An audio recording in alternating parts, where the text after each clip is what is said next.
everyone, and welcome to episode number 9 of the Social Q+A Show. My name is Matt Kelly. Welcome again to another episode. I know that the last 8 episodes so far have been all around different elements of social media marketing, podcasting, contents, digital tools to create content.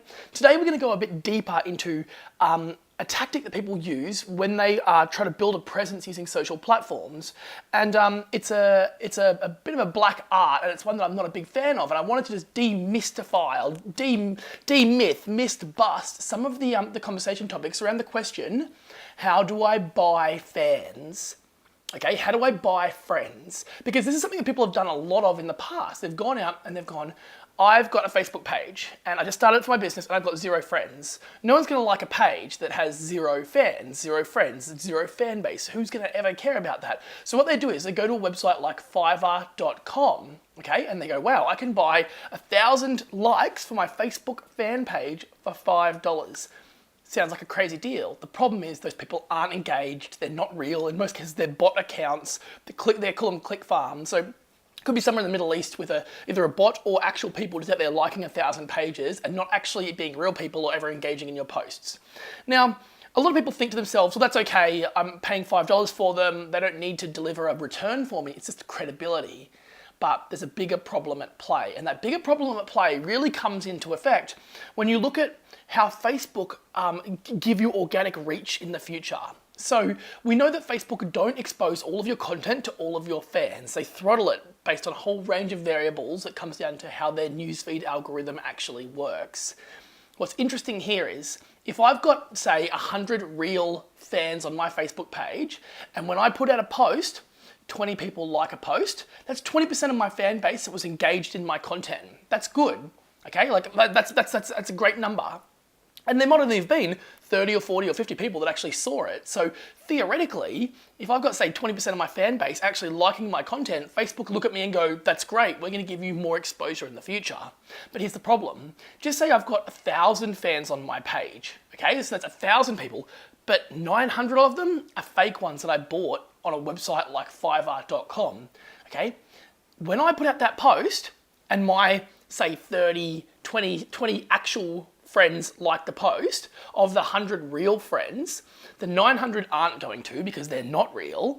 Facebook are gonna look at me and go, instead of saying, wow, that's really good, 20% of your real fans liked your post, they're only gonna see that as being 2% because it's 20 people of 1,000, not 20 people of 100. So now Facebook is going, right, well, you don't have that very high engagement, therefore your content mustn't be very good, therefore we're not going to give you huge reach in the future, because why would we do that? Your current audience don't care about what you're saying.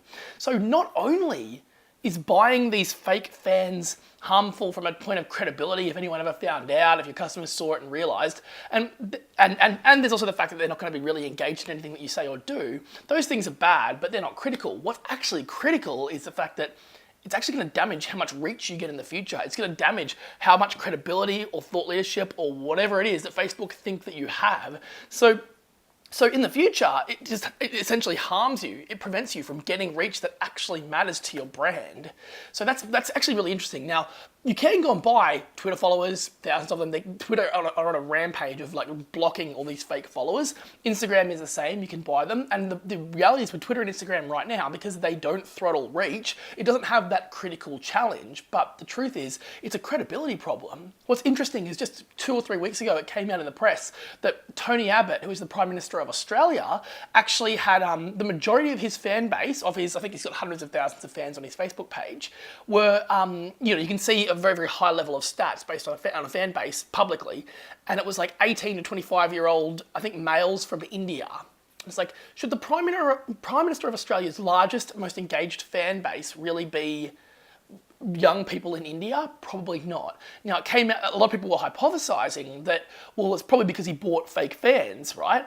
I don't believe that necessarily. They may have, but I think what probably happened is he just threw out some bad ads that weren't targeted to a particular market segment, and therefore it just so happened that a lot of the ad spray was out through, just say, India, Asia, the Middle East, wherever it is.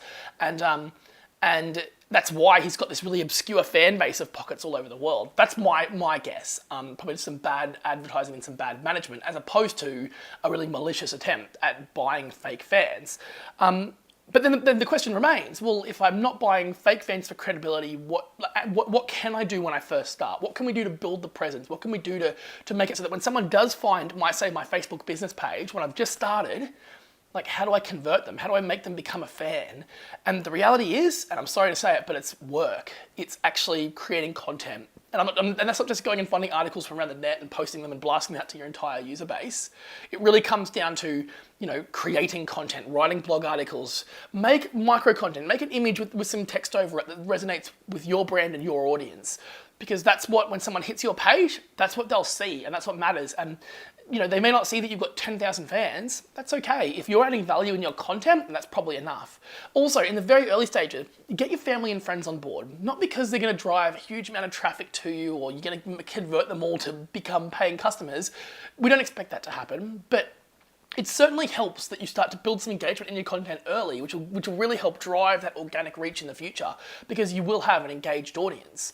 And the last thing that I'd suggest to someone who's just starting out is do some experimentation with Facebook ads, but make it very, very targeted. So make sure you know that it's location specific. Make sure you know what interests your target market has, so that you can actually do some really targeted advertising and test it. So test different messages, different visuals with different parts of your audience. Break out your audience and test different messages, because that's one way to actually gain scale quite quickly, is to go, actually, my audience likes this piece of content more than this. Let's do more of the stuff they actually care about.